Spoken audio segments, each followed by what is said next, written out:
English మాట్లాడడానికి భయపడుతున్నారా? అయితే మీకోసమే ఈ స్పోకెన్ ఇంగ్లీష్ క్లాసెస్. వెంటనే కాల్ చేసి జాయిన్ అవ్వండి. నమస్తే రమ్మగారు. నమస్తే జయ. ఏదైనా ఒక మంచి కథ చెప్పండి. సన్మార్గ కథలని కొన్ని కథలు ఉన్నాయి జయ, పుస్తకాలు. అందులో నుంచి ఒక కథ చెప్తాం. దైవానుగ్రహం. పూర్వం ఒక సాధువు ఒక ఆయన ఒక పర్వతాగ్రం మీద తపస్సు చేసుకుంటూ ఉండేవాడు. ఆయనకి పెద్ద జీవితం మీద ఆసక్తి లేదు, ఏం లేదు, సంసారం ఎప్పుడో త్యజించేశాడు. చాలా కాలం ఆయన ఎంతో తపస్సు తపస్సు తపస్సు తపస్సు అంతే. ఎవ్వరూ లేరు ఆ కొండ మీద, ఆయన ఒక్కరే ఉండేవారు. దిగి కిందకి కొంచెం ఒక పక్కకి దిగి అక్కడ ఏదో కోనేరు ఉంటే అక్కడ స్నానం చేసేవారు. స్నానం సంధ్యావందనాదులు అక్కడ ముగించుకొని ఏదో అగ్నికార్యం చేసుకుని తపస్సు చేసుకునేవారు. ఏదైనా దొరికితే తినేవారు. తపస్సే ఆహారంగా కూడా ఉండేవారు. అయితే ఏమైందట, ఒకనాడు ఐశ్వర్యానికి అధిష్టాన దేవత అయిన అమ్మవారు అతనికి ప్రత్యక్షమైంది. ఈ సాధువుకి ప్రత్యక్షమై, నాయన నీ కర్మ పరిపక్వత చెందింది, నీతో కొంతకాలం నేను ఉండాలి, నా అనుగ్రహంతో ఉండాలి నీకు, నిన్ను అనుగ్రహించడానికి వచ్చానని చెప్పింది. నేను అన్నాడమ్మా, నువ్వు సంపదలకు అధిష్టాన దేవతవి, నాకెందుకమ్మా సంపద, నేనేం చేసుకుంటాను? నీ సంపద కోసం, నీ అనుగ్రహం కోసం అగచాట్లు పడుతున్న వాళ్ళు బోళ్ళెంతమంది ఉన్నారు. పరితపించిపోయేవాళ్ళు, అడుగులకు మడుగులెత్తడానికి ఎంతోమంది ఉన్నారమ్మా, వాళ్ళల్లో ఎవరినైనా ఒకళ్ళని ఉద్ధరించు, నాకు అక్కర్లేదు అన్నాడు. అంటే ఆవిడ ఒప్పుకోవాలి. కాదు నాయన, కర్మకి నువ్వు బద్ధుడివే, నేను బద్ధురాలనే.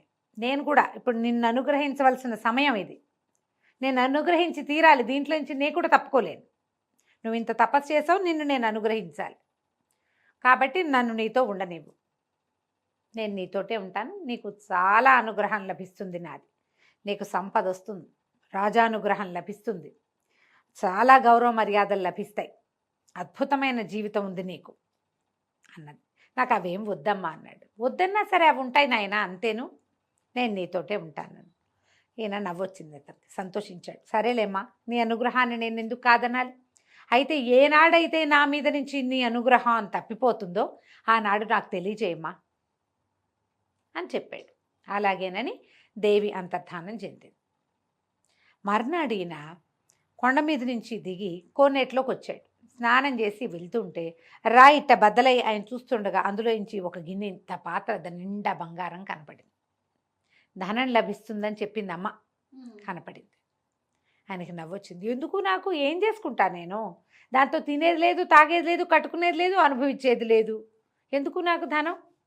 దాన్ని పక్క నుంచి తప్పుకొని పైకి వచ్చేది. సాయంకాలం ఆయన తపస్సు అది అయిపోయాక వచ్చి ఆ గుహలో నుంచి బయటకు వచ్చి ఒక రాయి మీద కూర్చున్నాడు. ఆయన అట్లా కిందకు చూస్తుంటే దూరంగా రాజమహలు అవి కనపడుతున్నాయి.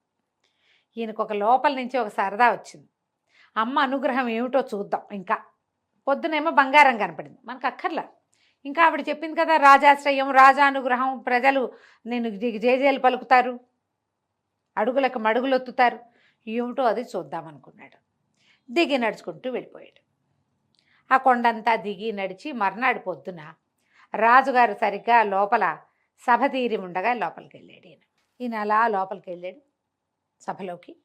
జనాలు చాలామంది కూర్చున్నారు. రాజుగారు తన సింహాసనం మీద ఉన్నాడు. ఎవరో మహానుభావుడు తేజస్వి నడిచొస్తున్నాడు, వచ్చాడు లోపలికని. ఆయన దిగి వంగిట్ట నమస్కారం చేశాడు. ఈయనకు ఒక గొప్ప సరదా వచ్చింది. రాజాశ్రయం ఎలా వస్తుందో చూద్దామని కాలెత్తి రాజుగారి కిరీటాన్ని ఒక్క తన్నుదన్నాడు. తలొంచి నమస్కరిస్తున్న రాజుని ఇట అనాలి, అంతే కదా. కాలుతో తన్నాడు. ఈ కిరీటం ఎగిరి అవతల పడింది. ప్రజలు హాహాకారాలు చేశారు, సైనికులు కత్తులు దూశారు, మంత్రులు వాళ్ళు అన్నారు, కొంతమంది ఉద్రేకపడ్డారు. ఇలాగే కదా జరుగుతుంది. అయితే దేవి అమ్మవారి ఈయన వెంటుంది. ఆమె మరి అనుగ్రహం ఉంటుందని చెప్పిందిగా. సరే, ఇతన్ను తన అనుగ్రహాన్ని పరీక్షిస్తున్నాడని ఆవిడకు కూడా తెలుసు. దేవి ఎట్లా అనుగ్రహించిందంటే, ఆ పక్కకి పడిపోయింది చూడు కిరీటం, అందులోంచి బుస్సుమంటూ ఒక తాచుపాము పిల్ల బయటకు వచ్చింది. ప్రజలు మళ్ళీ హాహాకారాలు చేశారు. అయ్య బాబోయ్, రాజుగారు ఆ కిరీటం రాత్రి పక్కన పెట్టి పడుకుంటాడు, ఈ తాచుపిల్ల ఎప్పుడో అందులో చేరింది, ఈయన చూసుకోకుండా పొద్దున్నే ఈయన నెత్తిమీద పెట్టేశారు చెలికెత్తలు ఎవరో, వాళ్లే కదా దాసులు పెడతారు. సరిగ్గా వేళకు వచ్చి మహానుభావుడు సన్యాసి ఈయన కాపాడాడు. ఓహో ఓహో అన్నారు. పాము పిల్లని చంపేశారు. మళ్ళీ కిరీటాన్ని పట్టుకొచ్చి సాధువు గారి చేతిలో పెట్టి మీ తమరే అలంకరించాడు మహానుభావ అన్నారు. ఈయనే మళ్ళీ నెత్తి మీద పెట్టాడు. ఓహో అన్నారు. ఇక రాజు ఎంత సంతోషించాడు, ఎంత ఆనందించాడు. ఆ ఒక్క క్షణంలో ఎన్ని భావాలు ముప్పిరిగొన్నాయి ఇక్కడున్న జనం అందరికీ. అన్నీ కలిసి రాజుగారికి ఎంతో ప్రీతిపాత్రమైన వాడిగా అయిపోయాడు సాధువు. ఇక మాతో ఉండని బతిమిలాడుకున్నారు. ఒక పెద్ద భవనం కేటాయించారు, దానికి ఒక పెద్ద పక్కనే తోట, అందులో పెద్ద కొలను. మాతో ఉండండి అని బతిమిలాడి కొద్ది రోజులు ఉంచుకున్నారు. ఈయన ఏం చేశాడు, కొన్నాళ్ళు గడిచాక దేవి అనుగ్రహం కనపడుతోంది. అడుగులకు మడుగులు ఎత్తుతున్నారు. ఏ దేవాలయానికి వెళ్ళి ఆయన నడిచి వెళ్తే జనం అంతా తాగిలి పడిపోతున్నారు. రాజును కాపాడాడు మహానుభావుడు. కొండ మీద ఉన్న ఆయనకి రాజుగారి నెత్తి మీద ఉన్న కిరీటంలో తాచుపాము పిల్ల ఉందని తెలిసిందంటే సామాన్యమా మరి? అదే కదా కదా. అయితే ఏమైంది, ఈయన చూడగా ఒక రోజు రాత్రి ఆయనకి ఏమనిపించింది, అసలు దేవి అనుగ్రహం ఇంకా ఎంత ఉందో చూద్దాం.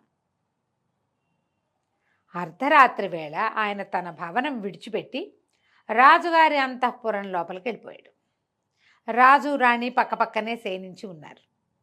ఈయన వెళ్ళి ఆ పడుకున్న రాణిని రాజుగారిని చెంపలు వాయగొట్టేశాడు. రాజు రాణి నిర్ఘాంతపోయారు. వాళ్ళిద్దరిని రెక్కలు పుచ్చుకుని ఈడ్చుకొచ్చేసాడు బయటికి. తీసుకొచ్చి బయట పారేశాడు.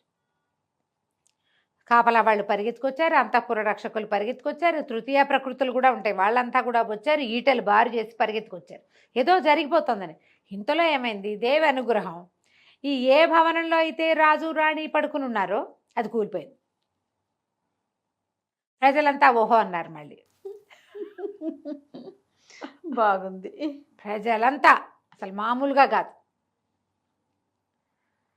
రాజు రాణి ఇద్దరినీ కాపాడాడు. 2 సార్లు రాజుగారి ప్రాణాలు కాపాడాడు ఆయన. అందరూ అక్కడి నుంచి ఆ భవనం పడిపోయింది, దాన్ని ఎత్తారు. అవన్నీ ఈయన్ని మళ్ళీ ఇంకో ఓహో అన్నారు. ఇంకా కొంతకాలం ఉంచుకున్నారు. సరే, ఒకరోజు ఏమైంది, ఈయన తోటలోకి వెళ్ళాడు. వెళ్తే ఒక చక్కటి పసుపచ్చటి మామిడి పండు ఒకటి కనపడింది ఆయనకి. వెళ్ళి ఆ పండు కోసి పండు చేత్తో పుచ్చుకుని అటు ఇటు తిరుగుతుంటే రాజుగారు వచ్చి పొద్దున్నే దండం పెట్టాడు. మధ్యాహ్నం ఏమో అయిందిలే, దండం పెడితే ఈయన ఆ పండుని చేతిలో పెట్టాడు. ఈయన అదేదో ప్రసాదంగా భావించి రాజుగారు ఆ పండుని కళ్ళకద్దుకుని తీసుకుపోయాడు. మర్నాడు తింటాడు. చీకటి పడింది. సాధువుకి కల్లో కనపడింది అమ్మవారు. నాయన, నా అనుగ్రహం సమయం అయిపోయింది, నేను వెళ్ళిపోతున్నా, ఇంకా నేను నీతో ఉండట్లేదు చెప్పి. సరేని అనుకున్నాడు. పొద్దున్నే ఈయన లేచాడు. రాజుగారు కూడా ఉదయకాలం స్నానం సంధ్య ముగించుకుని సాధువు గారు ఇచ్చిన మామిడి పండుని కొరికాడు. ప్రసాదం కదా, స్నానం ముగించుకుని తిందామనుకున్నాడు. ఎప్పుడైతే అది కొరికాడో అందులో ఏం విషం ఉందో తెలీదు. రాజుగారు కళ్ళు తిరిగి పడిపోయాడు. చేతులు అవి నీలంగా అయిపోయినాయి, పళ్ళు అవి రంగు మారిపోయినాయి. గందరగోళం నెలకొంది. రాణిగారు కేకలు పెట్టింది. సైనికులు పరిగెత్తారు, చెలికత్తెలు పరిగెత్తారు, వైద్యుల్ని పిలిచారు. ఈయన మీద విషప్రయోగం జరిగింది అని బయటపడింది. ఎక్కడిది విషప్రయోగం? పండు ఎక్కడిది? మామిడి పండు ఆ గురువు గారు ఇచ్చాడు. అంతే. వెంటనే వాళ్ళకి ఏమనిపించింది, 2 సార్లు కాపాడితే ప్రాణాలు ఆయన నెత్తి మీద పెట్టుకునేసరికల్లా ఆయన ఈ రాజ్యం హడపాయించేయాలని చూశాడు. రాజుకి తనని నమ్మించి విషప్రయోగం చేయబూనాడు. చంపేయండి, పెడరెక్కలు వెరిచి పట్టరండి సాధువుని అన్నారు. కానీ రాజు వారించాడు, వద్దు ఆయన ఇక్కడి నుంచి పంపించేయండి అనగానే పరిగెత్తుకుంటూ సైనికులందరూ వెళ్ళి సాధువు గారిని చేతులు పుచ్చుకుని బయటికి తీసుకొచ్చేసారు. కొండ దాకా తీసుకెళ్ళి విడిచిపెట్టారు. ఈ మంత్రి చెప్పాడు, ఏ సాధు, నీ వల్ల రాజు 2 సార్లు బతికాడని నిన్ను క్షమించి వదిలిపెడుతున్నాం, లేకపోతే నిన్ను అక్కడే అంతఃపురం దగ్గరే హతమార్చేసేవాళ్ళం. మళ్ళీ కొండ దిగి రావద్దు, మా రాజుగారి దగ్గరికి నువ్వు రావద్దు, వెళ్ళిపో. ఆయన నవ్వుతూ తన దారిని తన కొండెక్కి వెళ్ళిపోయాడు. భగవద్ అనుగ్రహం ఉంటే ఇలా జరుగుతుంది. ఎప్పుడైతే ఆ కాస్త అనుగ్రహము తప్పిందా అంతే సంగతి. అంతే. అనుగ్రహ శక్తి ఇలా ఉంటుంది. దేవుడు నిన్ను పూనుకుంటాడు. ఎప్పుడైతే ఆయన తన చెయ్యి నీ నెత్తి మీద నుంచి తీసేశాడో ఇంకేముంది, నీ ప్రమేయం లేకుండానే నువ్వు తప్పుల దారిలో పడిపోతావు. నువ్వు ఎన్ని తప్పులో చేసేస్తావు, ఎన్ని పొరపాట్లో చేస్తావు, ఎన్ని రకాల అగచాట్లో పడతావు. దైవానుగ్రహం అలాంటిది. భగవంతుడు ఉంటే చాలు. దీనికి తార్కాణంగా ఏం చెప్పారంటే ఆ కథలో, పాండవులు ఎన్నిసార్లు ప్రాణాపాయ స్థితిలోకి వెళ్ళారు. ఉమ్, కానీ భగవానుడైన కృష్ణుడు వాళ్ళతోటి ఉండటం వల్ల అవును. తక్కువ మంది ఉన్నా కూడా వాళ్ళు యుద్ధాలు జయించారు. ఉమ్, ఎంతో లౌకికమైన శక్తియుక్తులు ప్రజ్ఞాపాఠవాలు కలిగినటువంటి దుర్యోధనుడు దైవశక్తి ఆనుకూల్యత లేకపోవటం వల్ల ఓడిపోయాడు, మరణించాడు. అవును. అదే పాండవులు కృష్ణ నిర్యాణానంతరం వాళ్ళ శక్తి మొత్తం పోయింది. కృష్ణుడు వెళ్ళిపోయాక అంతే. అర్జునుడు కృష్ణుడి భార్యల్ని మనకి హస్తినాపురానికి తీసుకొస్తే ఎవరిని దస్యులు వాళ్ళు వీళ్ళు భిల్లులు వెంట పడితే వాళ్ళని జయించలేకపోయాడు ఆయన. గాంధీవం పనిచేయలే అతనికి, ఏమీ చేయలేక లేదు. ఆ దైవ బలం మన పక్క నుంచి తప్పిపోయిందా ఇక మనం చేసేదేమీ లేదు. కాబట్టి దైవ బలాన్ని పెంచుకోవాలి. దీనికి చేయవలసిందేమిటి? ప్రార్థన, సహాయం. 2. తప్పకుండా రమణ. నమస్తే. నమస్తే.